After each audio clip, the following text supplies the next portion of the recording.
Take a deep breath. Feel your chest expand. That oxygen is the only thing keeping you alive. Now imagine the water rising over your head. You hold that breath for 1 minute, 2. Then instinct kicks in. You inhale, but instead of drowning, you feel a cold rush of water flood your throat, and suddenly, you are alive. It is the year 2100. The land is gone. But suppose if humans evolved gills to survive rising sea levels. This isn't magic, it is desperate science. In our scenario, the Great Flood of the mid-21st century happened faster than models predicted. To save the species, we didn't build arks, we rewrote our DNA. We became Homo Aquaticus. But this transition came with a terrifying price. There is a secret hidden in the genetic code of the gilled ones, a biological ticking clock that means the ocean isn't just our new home, it's our prison. By the end of this video, you'll know why we can never go back to the surface. Evolution usually takes millions of years. We didn't have that time. This is accelerated artificial evolution.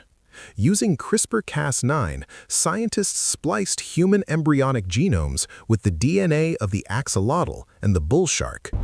The result isn't a mermaid. It's a biological machine designed for the high-pressure, low-oxygen environment of the rising tides. The most immediate shock is the anatomy. Your voice box? Gone. To make room for the gills, the larynx is reconstructed.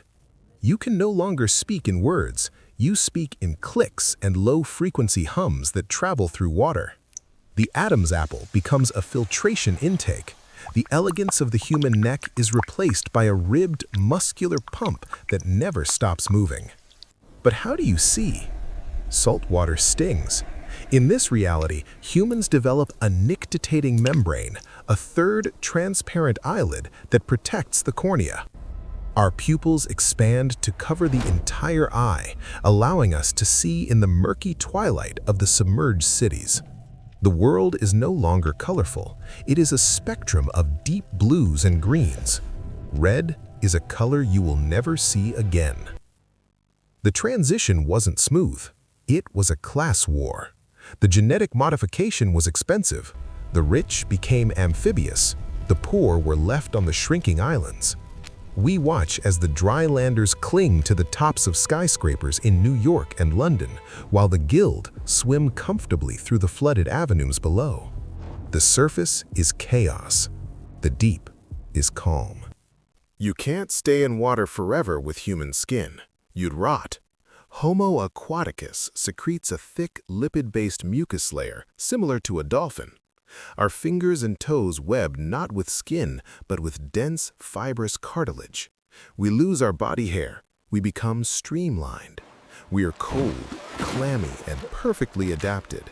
To a drylander, we look like monsters. This forces us to ask a question about identity. If you lose your voice, your skin, and your ability to walk on land, are you still human? Pause the video and answer this in the comments.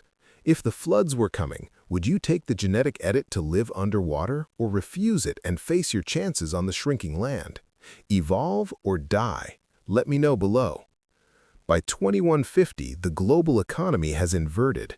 Gold and oil are worthless. The new currency is kelp and fresh water. Even gilled humans need fresh water to drink, processed through massive desalination plants built into the skeletons of old oil rigs. We don't farm wheat, we farm algae. The breadbasket of the world is now the algae belt of the Pacific. But we are not the apex predators down here. The rising temperatures made sharks larger, more aggressive. We are slow compared to a great white. So we rediscover weapons. Not guns. Bullets don't work well underwater. We use sonic lances and pressurized spear guns. The commute to work is a battle for survival. The ocean is cold. To survive, our metabolism changes. We become endothermic poikilotherms. We eat 3 times as much as land humans to maintain body heat. We are always hungry. The hunt never ends. Civilization isn't about leisure anymore, it is about caloric intake. We have returned to a hunter-gatherer state, just with better technology. What happened to those who refused the gills? They didn't all drown. They retreated to the summit camps in the Himalayas and the Andes. But the air there is thin. They are starving. They look down at the ocean covering the world, seeing the lights of our underwater cities, and they hate us. They call us the drowned gods. We mentioned the loss of speech. This changed to society. Lying becomes difficult when you communicate through pheromones and sonar pulses. Homo Aquaticus develops a hive-mind empathy. If one person is afraid, the water vibrates with their fear, and everyone feels it. Individuality erodes. We are becoming a school, not a society. The most disturbing change is reproduction. Water births are now the only births. But the genetic splicing made us fragile. Infant mortality is high. The salt corrodes the soft tissue of newborns. We have to build incubation reefs, artificial wombs anchored to the sea floor to grow the next generation. We have outsourced pregnancy to machines. Now, remember the open loop? The secret in our DNA? 70 years after the transition, a gilled human tries to breach the surface. They want to see the sun with their own eyes. They pull their head out of the water. They inhale, and they suffocate. The gene editing was too efficient. Our lungs have atrophied completely. We are obligate water breathers. We can never return to land, not even for a moment. We didn't just adapt to the ocean, we are chained to it. The surface is now as deadly to us as space is to an astronaut. This leads to the ultimate tragedy. The drylanders on the mountains finally build a radio. They send a distress signal, "We are dying, come save us." We hear them, we have the submarines, we have the technology, but we can't bring them down. If we bring them to our pressure depth, they die. If we go up to their altitude, we die. The split is permanent. Homo sapiens goes extinct on the mountain peaks. Homo aquaticus inherits the earth. We forget the names of the cities that lie beneath us. New York is just the Great Reef.